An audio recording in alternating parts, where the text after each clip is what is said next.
Welcome to another Quantum Conversation, brought to you by acoustichealth.com. I'm Loren Gailey, and I invite you to sit back as we enter the quantum realm, that space of the greater part of you. It is your connection to infinite possibilities, infinite potential, and infinite mastery. And welcome, everyone. We are here today talking about metaphysical experiences on our path and the afterglow that we can experience. My guest today is here as a transformational coach and someone who has metaphysical experiences in consciousness and on board ships, out of body, on other planets. And we're here to talk about that today with Lisa Hayes. Let's welcome Lisa to Quantum Conversations. Welcome. Thanks, Loren. I'm so happy to be here and to share this quantum conversation with you. So excited. We're excited to have you here too, because this is where it gets bizarre. And when you share stories like this, it just elevates all of us to know that we're not going crazy, that there is another realm that we can tap into. And what is most exciting is that your son has had metaphysical experiences, and he actually studies neurobiology and what happens in the Neuroscience. neuroscience, excuse me. This is literally what happens in the brain and how the brain changes from this. So we've got a lot to cover in today's episode. You're going to share with us your history. What I love about you is you are one of the many who had an awakening in this window, and yours began in 2008. Well, it was more pronounced in 2008. And that was right where we saw a lot of things going on. So you're going to share some slides with us and share your journey along the way, because that's going to allow us to really understand what went on for you. Okay, yeah, I'll be happy. Let me start with the share screening and let's get this working first. Share here. And let me pull up my PowerPoint. And what I need to do is play from the start. So can you see that, Loren? Beautiful. Okay, I'm going to move me down here. All right. So as this PowerPoint I put together earlier this year, and it segues really nicely into the title of this conversation, The Joyful Afterglow of Metaphysical Experiences, because this this showcases a metaphysical experience in this PowerPoint that gave me a change of heart. I mean, literally and figuratively. I mean, ethereally and physically. It's the whole shebang. So I actually was transformed from stress to bliss with these metaphysical experiences, especially this one in particular. So let's go further here. What's my story? So, well, I've had a lot of the same as everyone else, a stressful career. And mine happened to be a 35-year career as a lawyer and lobbyist. I'm still a lawyer. However, I'm on inactive status right now. I quit practicing about a year and a half ago. And I've been away from the state house as a lobbyist now for 3.5 years. But as you can see here, I was showcased with my father in the Indianapolis Business Journal in 1996. And then 10 years later, with my law partner, when I had my own law firm after I left my blue stocking big law firm here in Indianapolis as a partner, I opened up my own firm and had a female lawyer with me. And so in 2006, we were doing great things in the State House for our client, the Indiana Wineries, and they wanted to showcase us to see how women were doing, not only in law firms, but also as a lobbyist in the Indiana State House. And that year we were doing great. We were making the connection, as it says here, and we were bulldogs. I was a bulldog, I will have to tell you. I don't even know who that person was. It's another lifetime for sure. Then a funny thing happened on the way to the forum. I got divorced. And my separation in January of '08 certainly was, as I look back, the catalyst for my change of heart. I had, and this is the metaphysical experience that I was referring to in terms of what changed my heart big time. I woke up in the middle of the night in October of '09 and saw something akin to this, a huge beam of light enter the ceiling, the ceiling, and enter right into my heart. It went right through my ceiling and entered my heart, accompanied by a sonic boom sound. Boy, did that get my attention. And I'm thinking at the time, why didn't it go into my head? I need help here, not here. I just didn't have any pre I didn't have any, I had no predisposition to anything. I was not predisposed to anything. Obviously, no previous understanding or explanation of what these metaphysical experiences were. I had so many metaphysical experiences, certainly in a 3-year period, 10, 11, and 12, that all I could do was type it into my computer. I hadn't journaled since I wrote in my diary as a young girl. So I'm just typing away in my computer because I don't think anyone would understand what I was experiencing and maybe might think I was crazy, even though I never thought I was crazy a day in my life, and I still don't, which is the good news there. Even though I am a skeptical lawyer, it was so interesting that I was having these experiences that were so real. There's no way I could be skeptical about it. And in these metaphysical experiences, the inner technologies were revealed to me, inner technologies that we all have, like teleportation, bilocation, out of body experiences, mental telepathy. It was just such a wonderful journey I was having. And so by 2012, still in my heavy duty lobbying lawyering career at the Indiana State House, I started to have my doubts, serious doubts about my career. And I would look myself in the mirror and I'm thinking, I represent a pharmaceutical client. What am I doing? I don't take illegal or legal drugs. I don't take prescription drugs. I don't take any vaccines. What am I doing representing a pharmaceutical client? I could not look myself in the mirror anymore. I also had an OBGYN client, the OBGYNs, and I really did resonate with what the midwives were saying and didn't like the turf battle between those two groups. So when I got to the point where I knew I had to let go of my pharmaceutical client, I also let go of my OBGYNs. Now I kept my gaming clients and my alcohol clients and my banking and credit card clients. To me, those were easier to represent than my healthcare clients. And I didn't realize I was firing my pharmaceutical client. However, she didn't take it very well. A tear rolled down her cheek and she was really upset. And I thought, oh my goodness. And 6 months later, the healthcare chairman in the House of Representatives said, you created quite a stir when you fired your client. He was referring to the pharmaceutical client because lobbyists don't fire clients, especially good paying clients. They steal clients from each other. I didn't do that, but that's kind of the name of the game. It's a very powerhouse game, I must say, very stressful and lots of power, as you might guess, in the Indiana legislature and all legislatures throughout the country and Congress.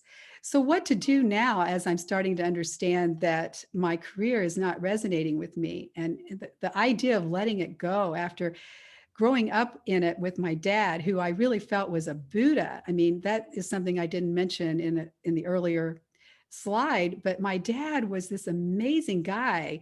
He was for the little people and I was, for the big corporations. And I started to realize I can't do this anymore. And I don't know how I'm going to support myself because I'm making a ton of money and I can't, I'm going to go to zero. So unbeknownst to me, knowing I was going to leave, I started like I said, in 2012, having doubts. And I downloaded this idea of having a website called Dreams for Society and this mantra, imagine, visualize, and create. And I invite you all to go to that. It's dreamsforsociety.com. And I have all kinds of video blogs on that where I channel Mark recently. I'm doing a lot of that.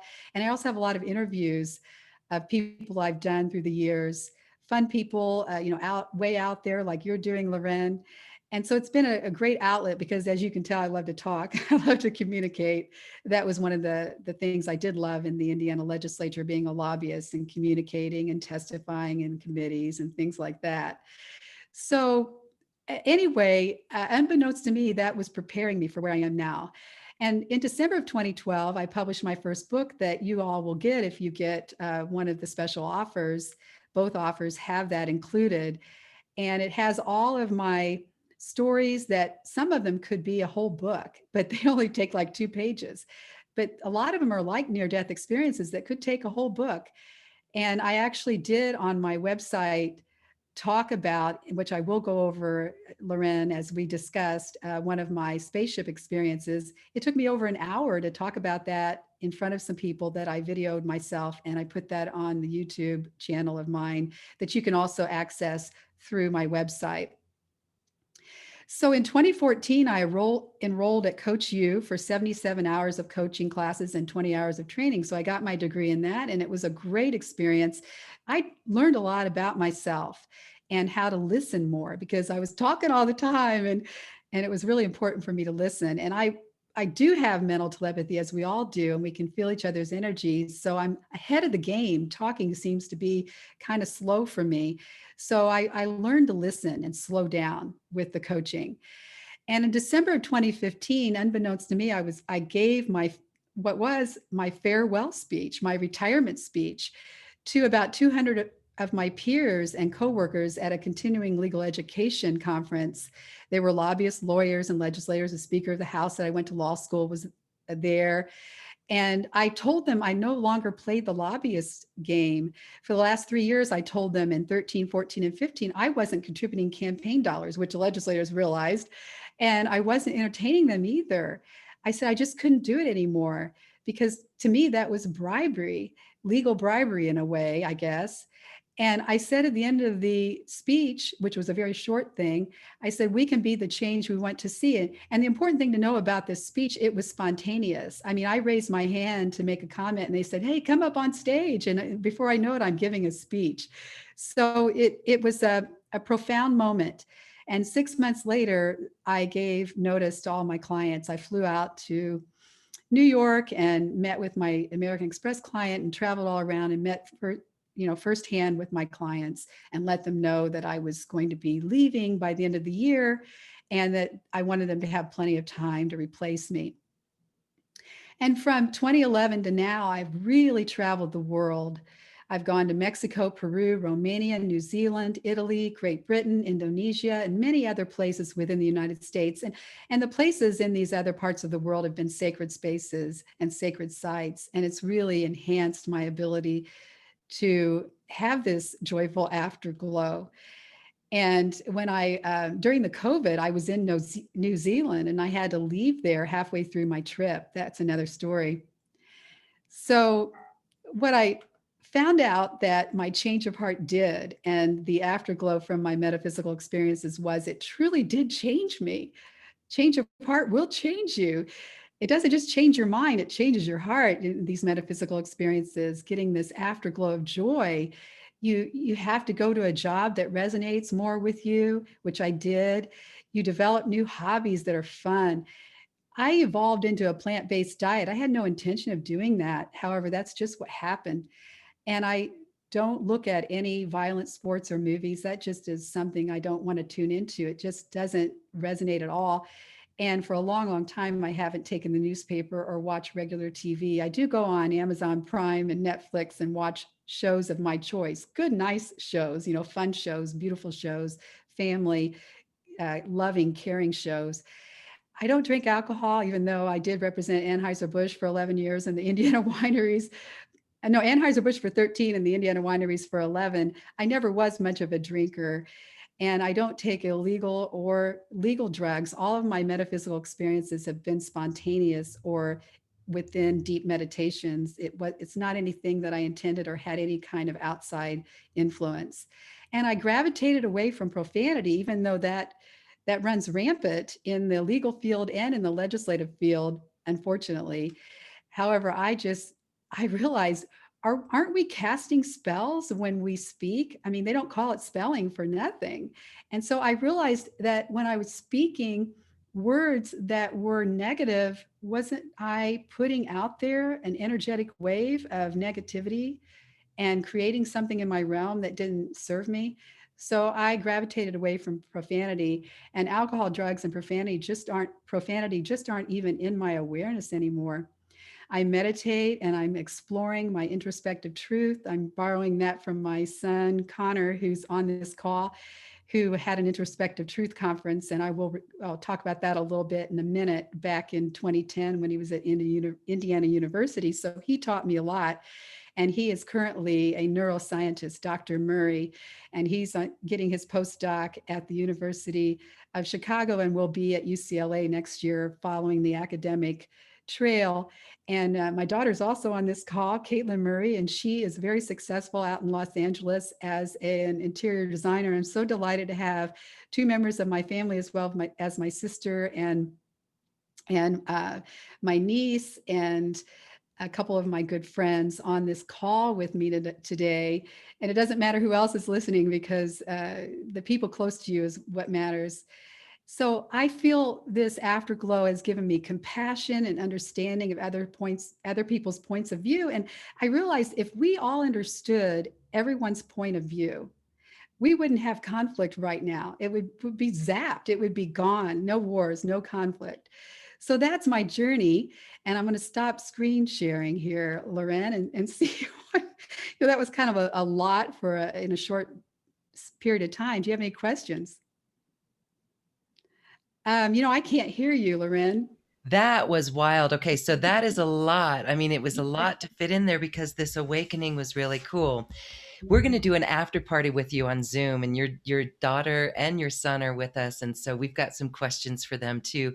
Really interesting research that your doctor's son is embarking on, but your research here, I mean, it's a vibration. You're tuning into a vibration and a frequency, and choosing not to go there.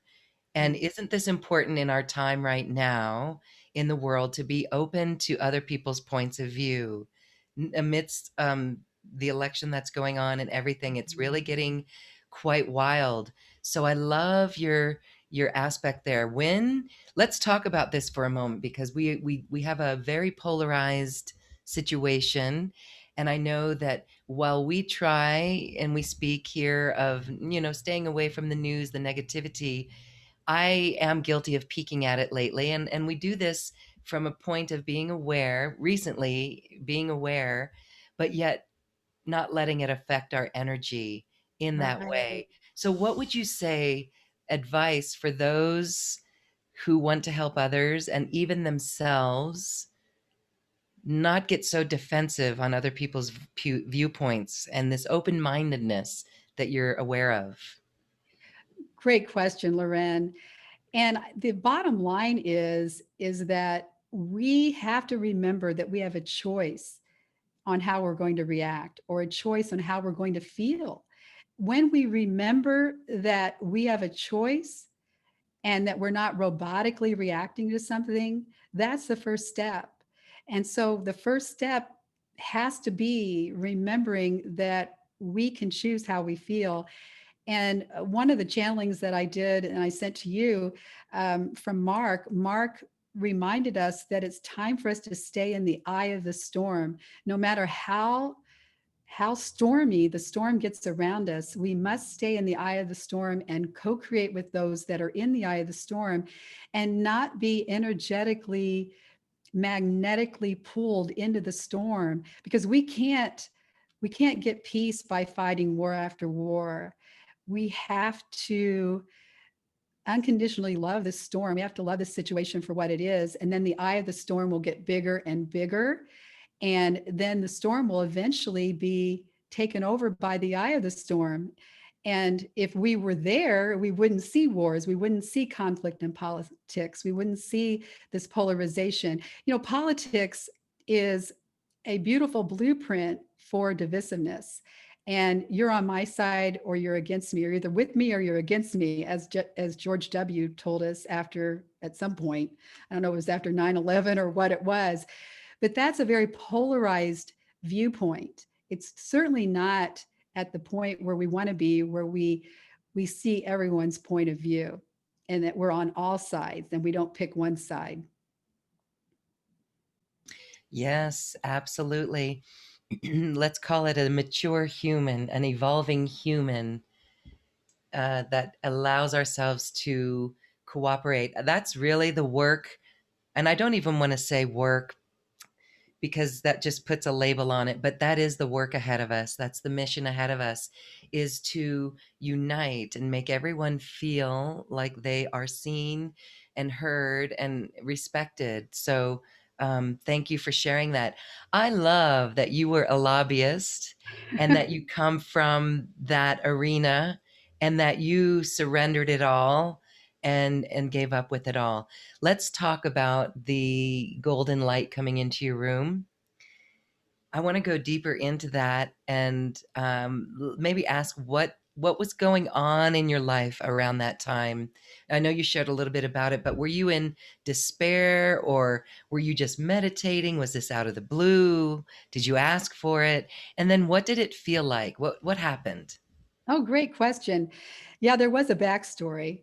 Um, so my divorce took 2.5 years, and my former husband is also a lawyer. And so we could not come to an agreement.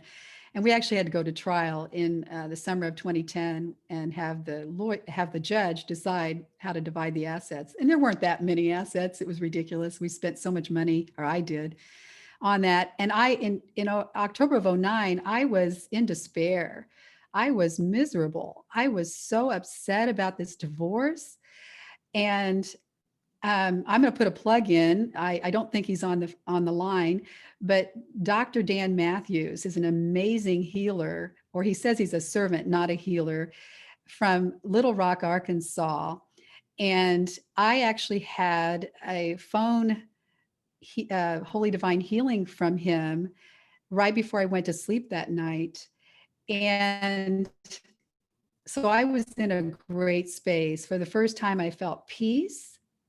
And I think that was the catalyst, getting in that frequency and then waking up in the middle of the night, hearing and seeing this beam of light.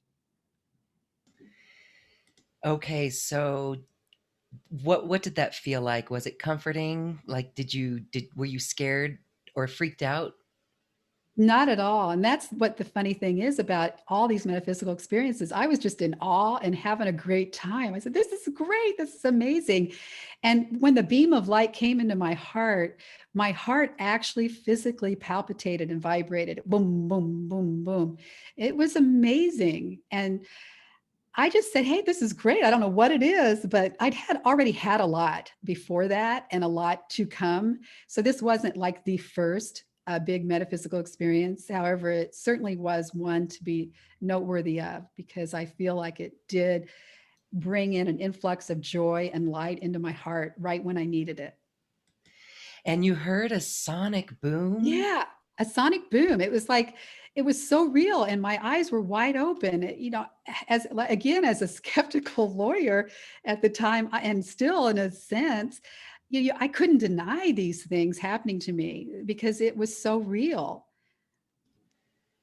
Then the next day, what happened?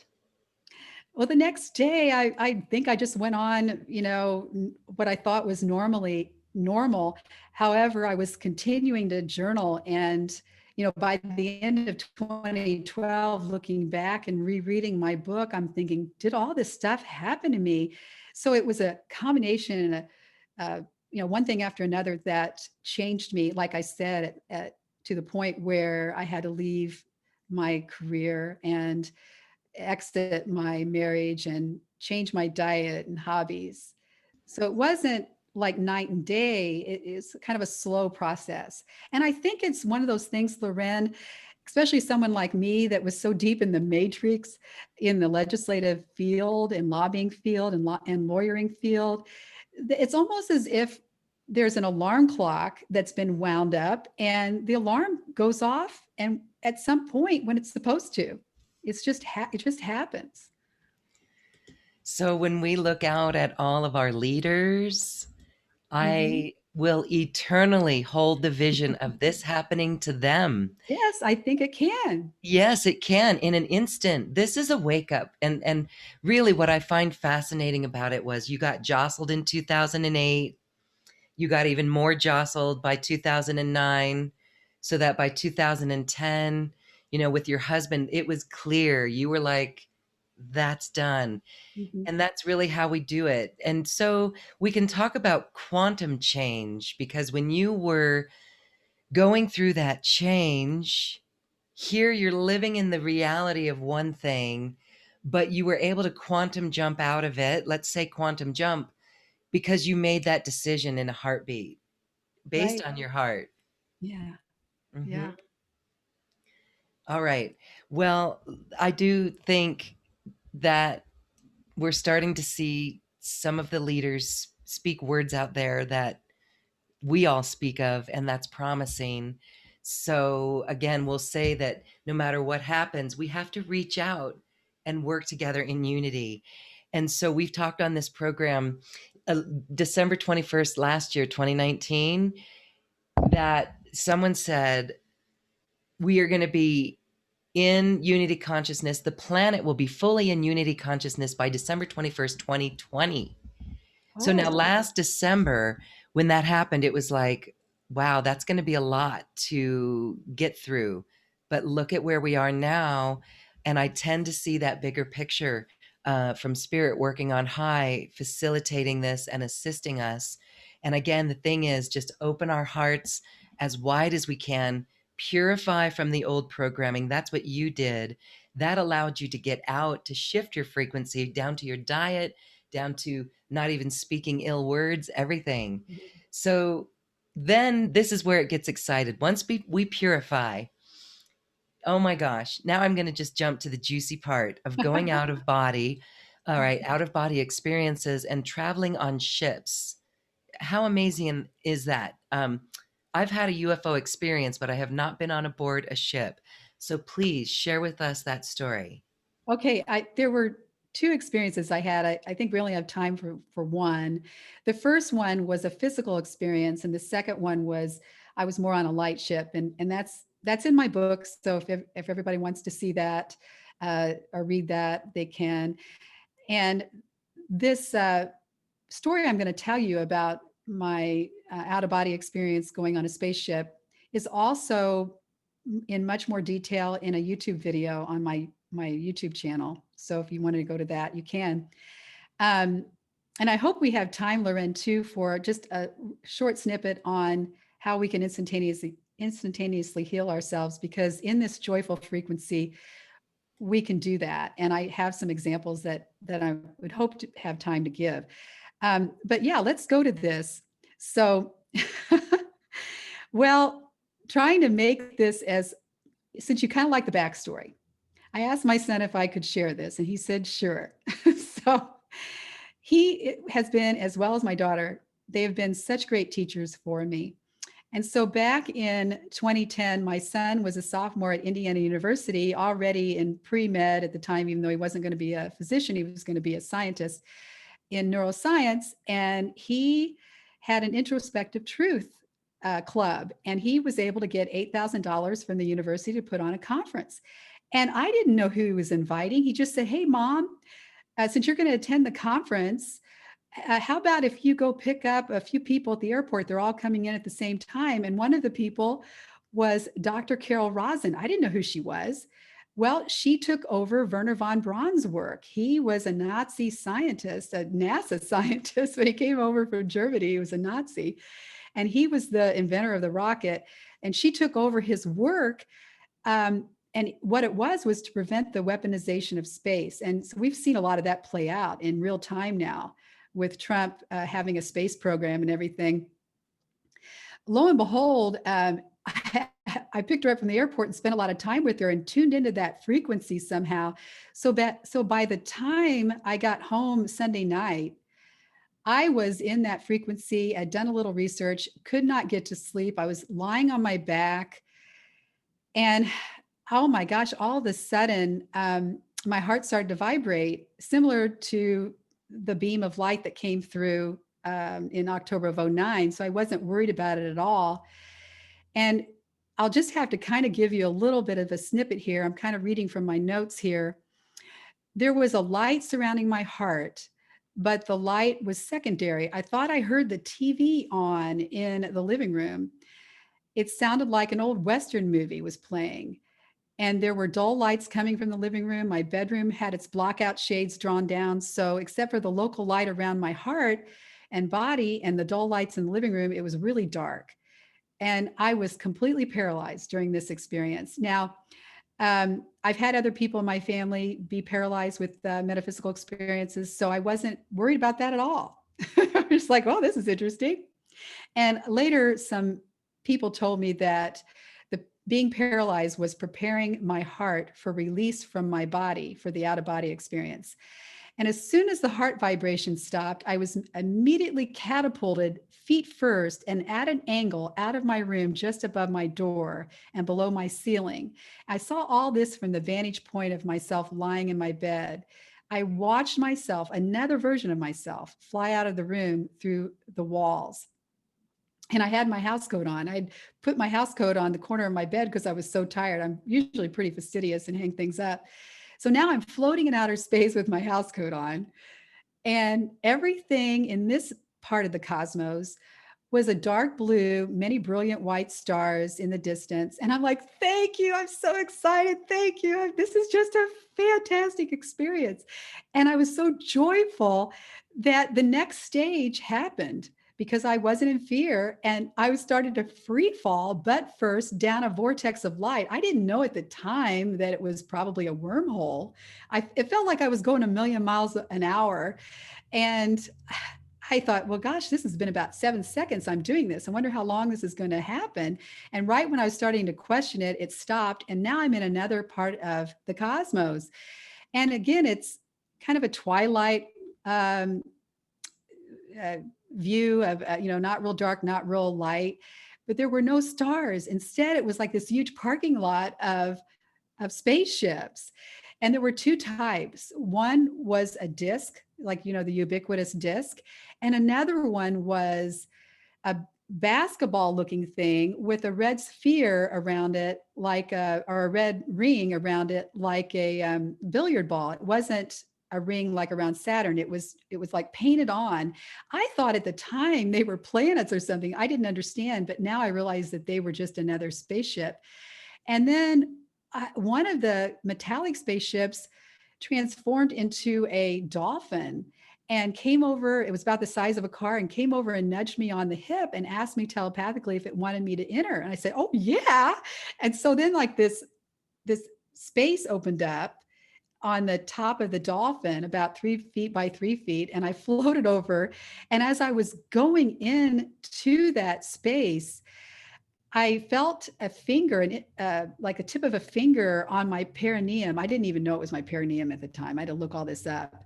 And I felt this really great feeling. And I felt like I was going to start to explode with this great feeling. I'm like, what are you trying to do to figure out if I'm a girl or a boy? I mean, I was clueless, right? I had, like, again, I was not predisposed. And just when I was starting to question that, it stopped.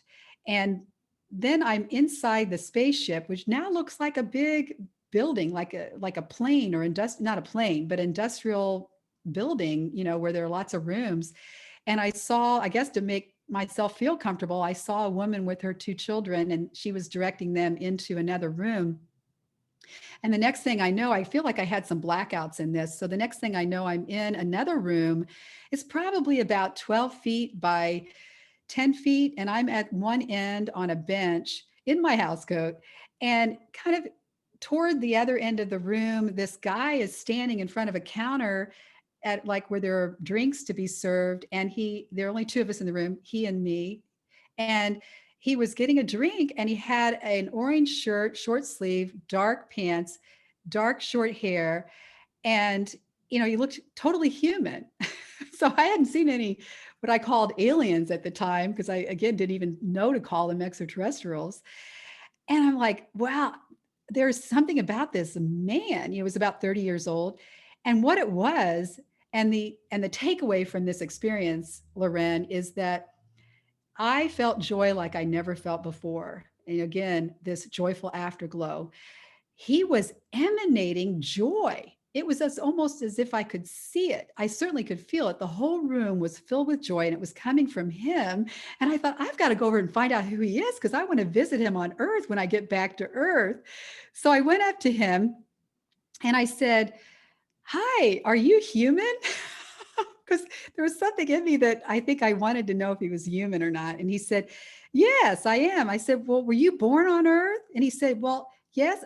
Well, I work on Earth. I thought, he works on Earth, but maybe not born on Earth. Thought that was interesting. And I said, well, why are we here? And he said, well, I guess for the same I said, why are you here? And he said, well, I guess for the same reason you're here. I said, well, where are we going? Uh, you know, he said, I guess are we going where the aliens are taking us? Are we going to go see the aliens? And he said, I guess, that's where they're taking us, whatever. And I'm like, he didn't say whatever. He was just really nice with a smile on his face. And he was, to me, being a bit evasive. And then I was starting to get concerned. I think, where am I? And am I being abducted here? And his eyes got fuzzy and spirals started to happen in his eyes. And the next thing I know, I'm back in bed. However, I will tell you, the takeaway was pure joy was radiating from him. And I've never seen that or felt that from another human being before. Wow. Why do I sense that he's Venusian like Val Thor? Did you get a name? Did you Oh. see? Did you see? Can you describe his looks? Oh, yeah, I definitely can see him. I mean, I did see a picture of Val Thor, Stranger in the Pentagon. I met Craig Cambaboso, I think is his name, in Mount Yes. Shasta a few years ago and learned all about that. And I thought that was Yeah. interesting. I read that book. And I did see a picture of Val Thor. He might have looked kind of like that, but younger and, modern day. And interesting that he had an orange shirt on, like the Buddhists. I didn't get a name, Loren, and I wish I've never seen him since, as far as I know. Very, very cool. Okay, so that was an out of body experience. Yes. You also channel Mark, and Yes. you had sent me a channeling that I was like, thank you, thank you, thank you. It was so balancing and calming. Are you able to channel Mark or at least talk about him here in today's session? I can. It's a question of just tapping into the aspect of me that we all have aspects of ourselves. The way I see it, everything we see in our perceived reality, every person, place, or thing is an aspect of ourselves. And because I've met Mark on another dimension, he's my guide. He's from Shambhala. I met him halfway in the Garden of Eden, and that's in my book and another story. He's about 40. He's got hair parted in the middle, kind of like a Jesus look, I guess, with a little bit of facial hair, white robe.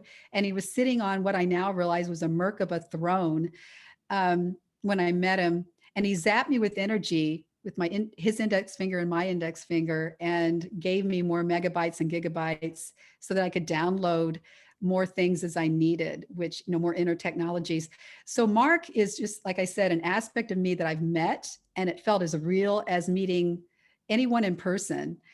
All these out of body experiences feel as real as this realm. That's why I just can't deny that they happened. And so when I met him, it was as real as this. And yeah, sure, I can connect to him and you can ask questions. I have no idea. I never know what he's going to say, what wisdom he's going to give us. But it's another aspect of me in a certain frequency that I can tune into because I identify with the person I met as Mark. Okay. Well, I don't know what questions we're going to ask yet, so we're going to be here in the flow and I'll be tuning in to the collective. Okay. Okay, so let me probably keep my eyes closed a little bit here. So I'm starting to feel this energetic, every atom and cell of my body just sparkles and vibrates. And this is something too that I didn't start feeling until 2008. It's just a wonderful feeling. And I know I'm connecting to the energetic of Mark. And so the way I do it, Loren, is I pretty much just telepathically communicate. He merges his mind with mine. And so I just share what he says. And so he's saying hi. And he's saying he's so happy, just like he said he reminds me when he first met me, he said, I'm so happy to see you. I've been waiting for what is millennia in your linear years. He's reminding me of that. And so he's so happy that I'm on your show, Loren, because it's the biggest platform I've been on so far. And then I'm sharing these experiences, these first person experiences. He's very happy about that, clapping his hands. So he's also saying, in relation to your question earlier about the divisiveness and polarization in the political realm that we're feeling right now with the elections coming on, he's saying that it matters not who the leaders are, because we're the leaders. We're the ones, and this, we've heard this before a million times, we're the ones we're waiting for. When we remember who we really are, we're the ones we're waiting for. So it matters not. And again, he channeled through me this eye of the storm idea, and he's reminding me of that as well. Don't tune in. Don't tune in. It's not a question of turning on the TV or turning it off. It's a question of tuning in. Don't tune in to those energetics that don't serve us. So don't tune in to the political storm. It is a political storm. Tune in to those co-creators in the eye of the storm that are all about unconditionally loving what's in the storm, having compassion for those that are playing in the storm. Remove ourselves from that physically and remove ourselves from that energetically. And if we get magnetically pulled back into the storm, he's saying, cut the cord. Don't allow that magnetic pull to happen. We can't go back into the storm and fight the storm and expect it to go away. We have to expand the eye of the storm, as I was saying earlier, in order for the storm to fall away. And just as I was in the middle of all that political storm with power, and unfortunately, I feel like politics is all about power, sex, and money, and not necessarily in that order. He's saying that perception is in the storm. When we're in the eye of the storm, we can see everyone's point of view and everyone's playing their part perfectly. The people in the storm are challenging us to stay in the eye of the storm. They're just taking on the role of that dark energy to try to pull us into the storm. So we've got to tune out and tune into of that and tune into what we want, is what he's saying. Do you have any questions? Well, I find it really fascinating because that was one thing that I was going to ask based on what the collective is. So he was really feeling our collective.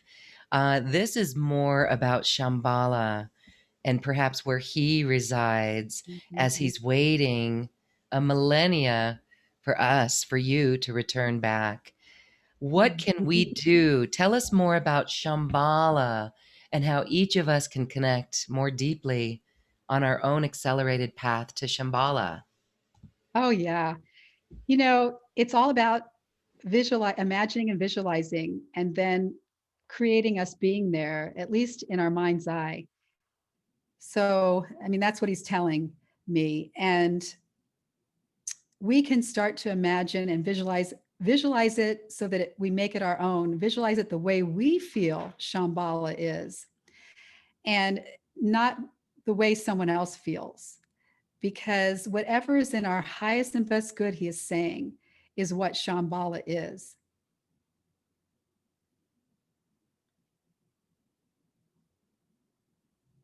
And he is saying that, interestingly, in Shambhala, Shambhala, however you want to call it, he's saying what's so wonderful there is that not only do we all understand everyone's points of view, we also are aligned with nature, and everything that we need.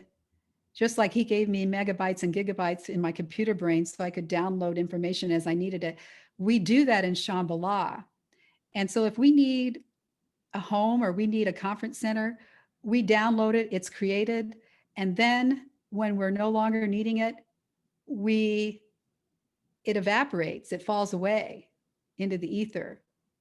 So nature is pervasive unless we just need a structure to play in. Beautiful. All right, thank you. And it brings to mind, how does your light shine in the halls of Shambhala? Yeah. Three Dog Night. Okay. Yeah.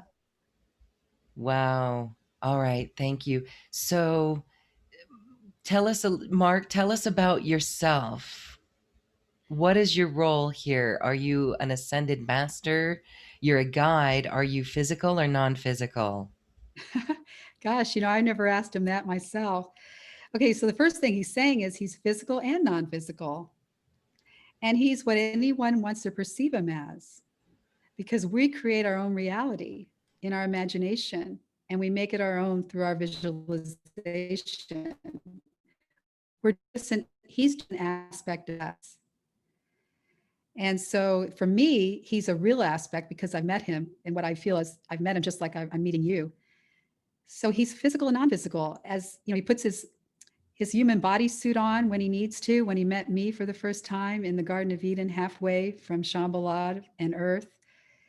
And as far as, let's see, as far as what he's doing and what he's all about, he's on this journey too. He's just resonating in a higher frequency than what we typically resonate here on Earth. He's in the joy frequency all the time, is what he's telling me. Can we tap into him or aspects of ourself for the joy frequency? That is the name of the game. That's the key. What is his suggestion or recipe for that? Yeah. So he's willing, ready, and able to meet you all. Anyone that's listening, you can visualize him the way I described him, in the white robe with the dark hair parted in the middle, shoulder length about 40, or you can visualize him any way you'd like, because he is the joy frequency aspect of all of us. And we tap into that simply by knowing that we have tuned into joy. And if we aren't real sure of what that is, maybe we can, he's saying, think of a time in our life when we were holding our pet and how joyful it felt. Maybe when we first got our pet, or if we're a mother and we've had a child, how joyful we felt when we were breastfeeding our child, or when we first held our child after giving birth. That joy is part and parcel of unconditional love. It goes hand in hand. And not very many of us have felt that here in this realm. But it's possible to tune into it and then expand that feeling more and more and more and more, so that more and more of the day, more and more of the year, we can tap into it, he's saying. Yes, yes, beautiful. All right, it's the joy frequency. All right, this is a big one. People tapping into their purpose. That is a number one question. What is my purpose? So I know it's based on joy. So how can you expand on that? Okay, he's saying that our purpose is really to feel joy in the physical so that we can create with joy. And it matters not, he's saying, what we create, as long as we're tapping into the frequency and creating with joy. And we all know what excitement feels like. So he's saying, okay, be sure that we discern between and differentiate between anxious excitement and joyful excitement. So every step we take, if we can take that step that resonates with joyful excitement, so that if the most joyfully exciting thing I can do today is pet my cats, do that. It may seem illogical, he's saying, to get me to where I want to go. However, if we keep every step we take is a joyful excitement step, in the physical, the actual doing, the action we take is done with joyful excitement, then portals will open, magic will happen, instantaneous healing will happen, and the sky is the limit. I mean, it's just miracle after miracle. And the key is to follow our joyful excitement, and whatever we do, whether we think it's the purpose of our life or we're searching for the purpose of our life, we must do it with joyful excitement. And when we look back, we'll think, oh gosh, I guess it doesn't really matter what my purpose is. I'm having so much fun doing what I'm doing. And look how successful I am in terms of abundance because I feel so joyful and I have everything I need. So we must get away from, he's saying, seeking our purpose in life, because seeking our purpose in life suggests that we don't have a purpose right now. And we really don't need a purpose. Again, he's saying what we must do is every step we take must be done, the action we take and the words we say and the thoughts we think and the feelings we feel must be with joyful excitement. So we can feel that. We can feel that. Thank you, thank you, thank you. Some are having a tough time finding the joy. So it's very simple. It's very simple. Just beginning with one small step of joy. Can you expand on this for those having that trouble connecting to joy? Okay, he's saying, go to the mirror right now and smile in the mirror. Look yourself in the eye and say, I love you. I love you. And if you can't do that, then go to your pet or someone you love and telepathically tell them, I love you. These three words, I love you, is much more powerful than we realize. And it's the path to this unconditional love and joy. So we must stop, look and listen, in a sense, at ourselves and say, hey, hold on, what I'm doing, I'm feeling miserable in what I'm doing. I must stop, look and listen. What can I do, even though it may be very small and make no sense, that feels joyfully exciting, that feels at least a little bit of love? And like I said, even if it's just getting the crayons out and drawing a picture is what he's showing me, do that. Be a child, he's saying, as much as possible. Have the laughter of a child. Laugh, laugh, laugh, he's saying. Because, you know, he reminded me too, probably a lot of us have seen Mary Poppins. And, you know, Walt Disney understood this. I'm sure of it, because alchemy is just laughter. You know, that song, I Love to Laugh, where Mary Poppins took the two kids along with Dick Van Dyke to this house where the guy was stuck on the ceiling because he was laughing, and he levitated up. Just by the very ability to laugh, levitates us and brings us up to a higher frequency. So if we can find something to laugh about, joyfully laughing, not laughing at someone. All right, everyone, I can hear everyone laughing with us. Let's take some moments and just laugh out loud. It really is good. And so, you know, if we can laugh at ourselves too, from a loving way, that is beautiful. And then if you need extra help, turn on Seinfeld or turn on a show that makes you laugh out loud. Thank you, Mark. As I was going through a really rough time in my life when my son was young, that was our go-to. My husband and I would put on Seinfeld, and now it seems so old and dated. My son is 19. He's like, how do you guys watch that? We still watch it and we still laugh out loud, and it really is important. So that is a beautiful reminder, Mark. Thank you so much. And I know everyone will be seeking ways to just laugh out loud and actually laugh at themselves.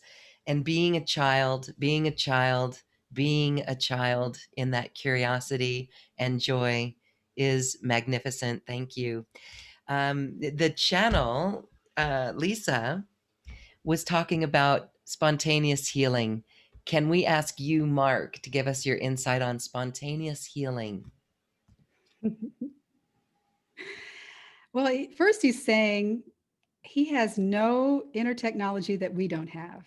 We all have the same inner technologies in the physical and in the non-physical, since he can go both places. He can don his physical suit or not. And these inner technologies we're starting to discover, he's saying. And how do we discover them? Again, through cleaning ourselves physically and ethereally. Clean, clean, clean, clean. Practice, practice, practice cleanliness. So he's saying instantaneous healing is very real and very possible because there is no healing. He's saying all there is wellness right now. We're just seeing a distorted illness or a distorted injury. When we tune into these higher frequencies, the distortion falls away instantaneously, and what's revealed to us is perfection, a perfected body. That's what he's saying. All right, beautiful. Okay. Mark, thank you, thank you, thank you. As we wrap up with you and return to your channel, any last comments that you have for our audience tuning in today? Loren, he's saying thank you for allowing him to come on. And he's thrilled, thrilled, thrilled that not only has he met me in the Garden of Eden, but he is now channeling through me or telepathically communicating through Lisa, the channel, and broadcasting out to the world some of the wisdom that he loves to share. So thank you. Thank you, Mark. Thank you for your channel, for that connection. It is beautiful, it's multidimensional, and we are in gratitude. Thank you for your wisdom. Thank you, Loren.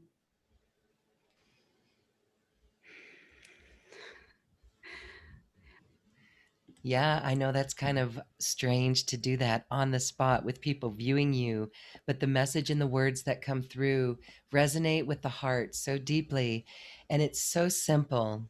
It's so simple. This is what we mean by getting out of our own way, right? When we can get the limiting beliefs and the pains and the struggles purified. So, Mark just mentioned the 5 masters of clean. Clean, clean, clean. Can you elaborate on that a little bit for us?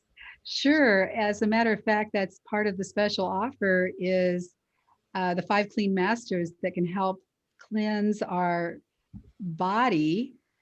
And the 5 clean masters came to me in a lucid dream back in 2012, and Mark is one of them. And they're at the point of a 5-pointed star. They're each at a point of the 5-pointed star, and they spin in our bodies.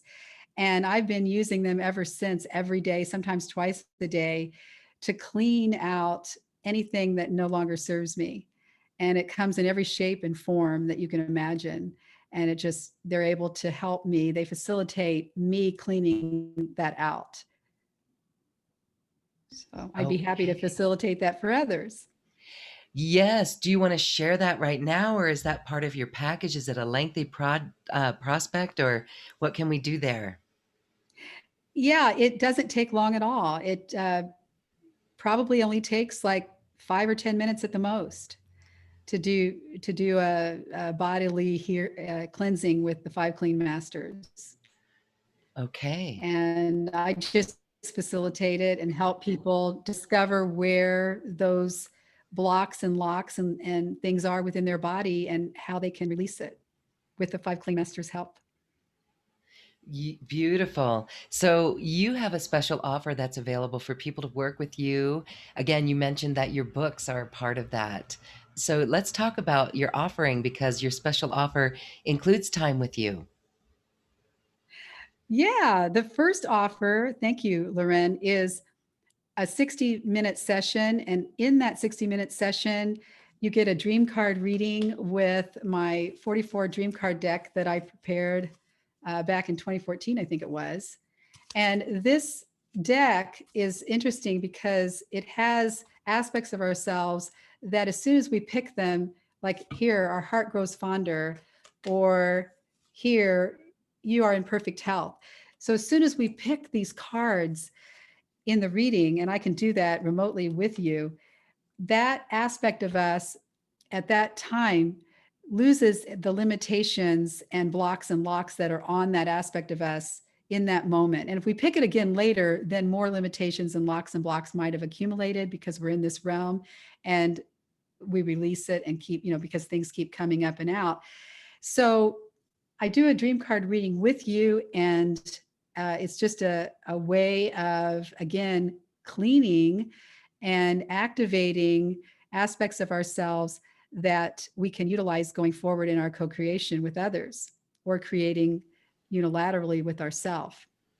And then also in the 60-minute session, we do the energetic body cleansing with the 5 clean masters that I just referred to, and also the aura cleansing in the Fountain of Freedom, which Mark gave me along with Adam, another guide that I met at the same time I met Mark for the first time. They gave me the ability to go to the Fountain of Freedom, and this was in a meditation in December of 2019, to release the separation programs, the original separation programs. I had no idea that we were going to go into COVID, which is all about separation. And I was removing those programs since December 2019 every day. And I was told that to go back to the Fountain of Freedom in Shambhala to remove the imprints that are made once I come back here, because the energetics are still here to form the imprints of the original programs, even though the original programs are gone. The important thing is the original programs are gone once you go to the Fountain of Freedom, to remove those, because freedom is everything. And when we're free, we are collectively joined. We're not separated. We're free to be who we are, and we're free to be all. And it's an automatic freedom of collective creation. So it was important to get rid of these separation programs before COVID hit, and it's not too late, and remove the imprints going forward. They said for like 2 years. So we'll see. And then also in the first offer, you get a copy of my ebook, Life is a Mystical Opportunity, My 3-Year Journey, which is, my journal of all of my out-of-body experiences and instantaneous healings, miracles, visions. And then in offer 2, it includes everything in offer 1, plus a 60-minute life coaching session, which I help people understand how we can stay in the eye of the storm, how we can connect to our joy frequency, how we can start to unconditionally love everything, no matter the situation. How we can love someone unconditionally while they're hurting us, and understand that it's just an energy. And I do that in my coaching. And also in the special offer 2, you get the 6-part Discover Truth webinar. It's like taking the red pill in the movie The Matrix. I referred to that earlier. And you really go down a rabbit hole here, and your mind is going to be active, and your heart is going to continue to pump during viewing all of these snippets of movies and documentaries that I provide, videos and pictures about, who are we? Where are we? Why did we create here? And what is our purpose? Again, getting back to the purpose for being here. Now, I remember Mark saying, there really is no need to have a purpose. However, we all want to know, right?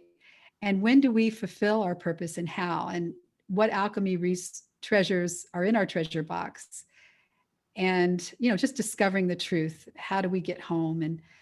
And so it's a great, I put this together back in, started putting it together back in 2013. So it's not outdated, however, and it's a great tool for people to get them on this path of discovering their joy and realizing that, as Mark is saying, that it's not really about seeking our purpose. It's about joyfully, excitingly doing things in the moment, even though they don't make sense.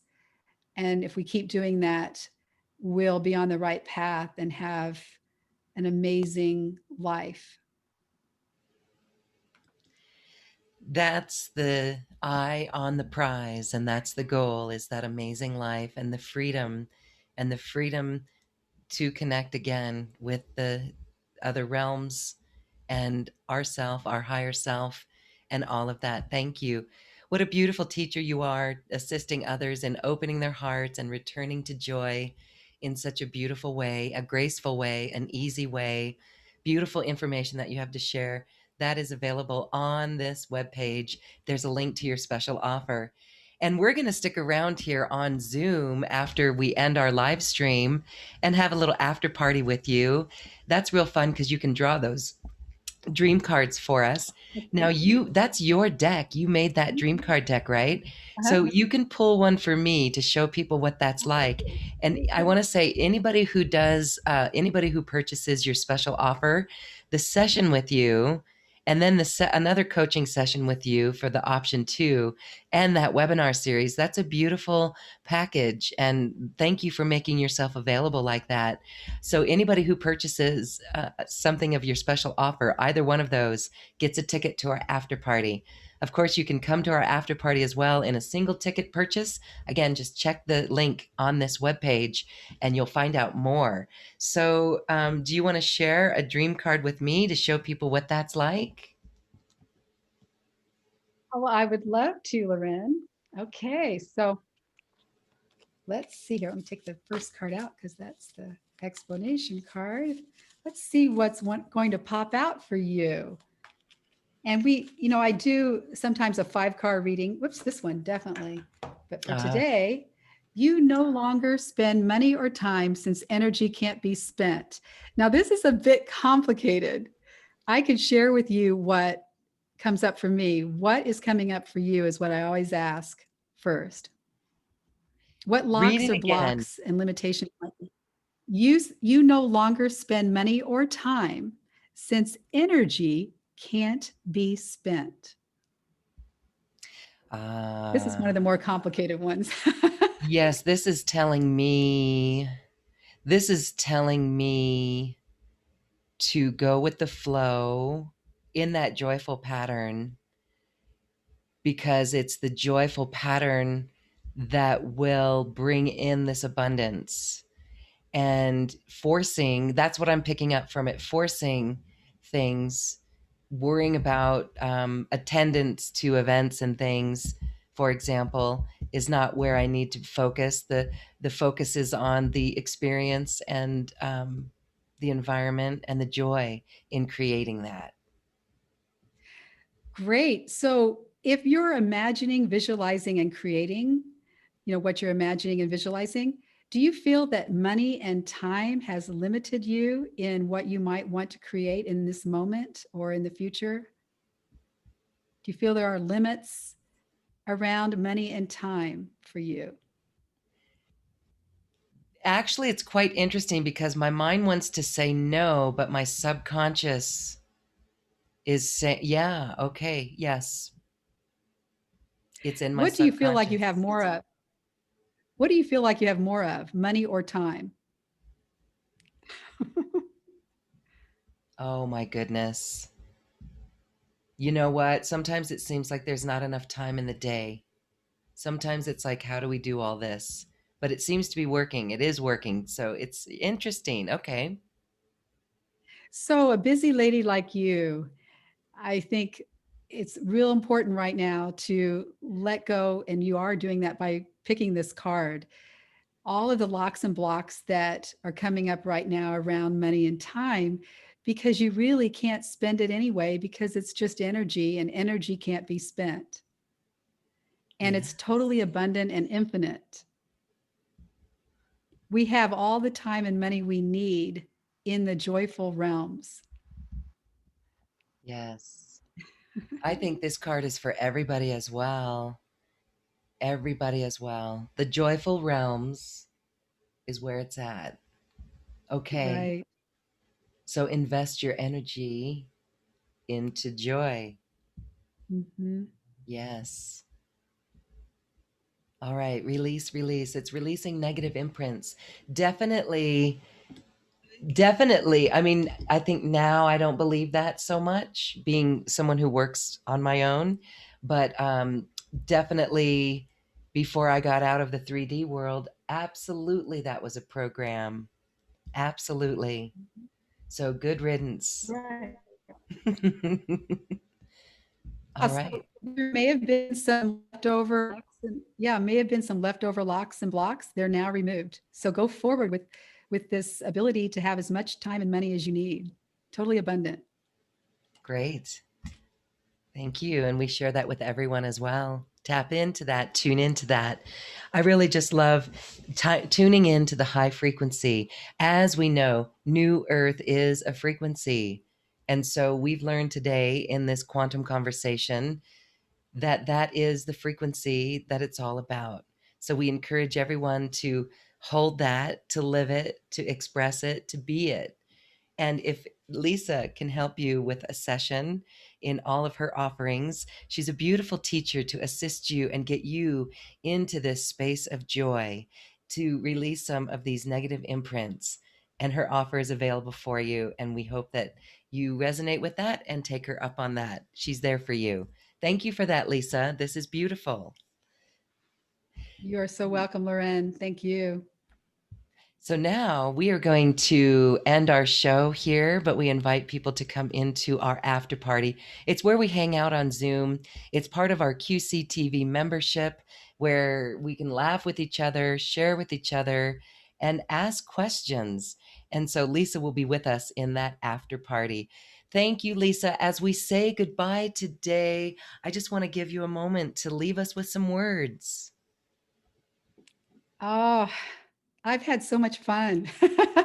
I think I've been in joyful excitement during this whole show. Thank you, Loren. Thank you, thank you. Thank you, Lisa Hayes, for sharing your metaphysical experience. It's something that we can all look forward to and all look back and witness in our own experiences, whether we've had those experiences, and we can share them with others. I thank everyone for listening. Lisa, I thank you, and we'll look forward to seeing you in the after party. So everyone, thank you for your bright light and your love. Now it is time to dance our way to the cosmic heart. Enjoy.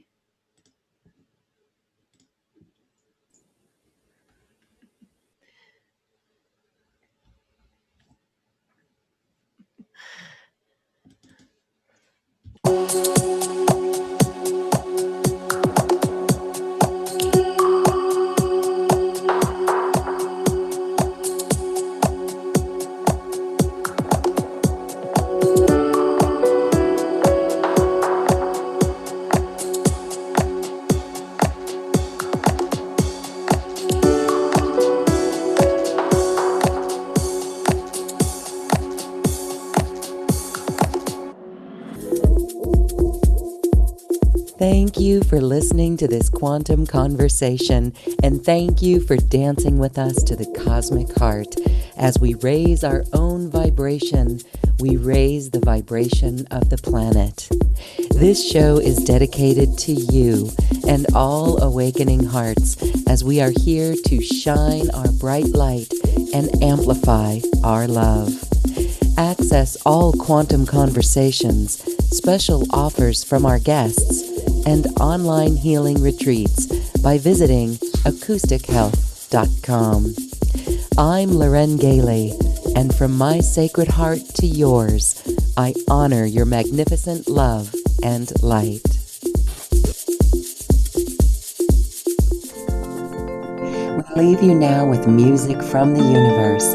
music literally created by the universe as musical notes were assigned to mathematical equations. The result is this beautiful music available at acoustichealth.com. Namaste.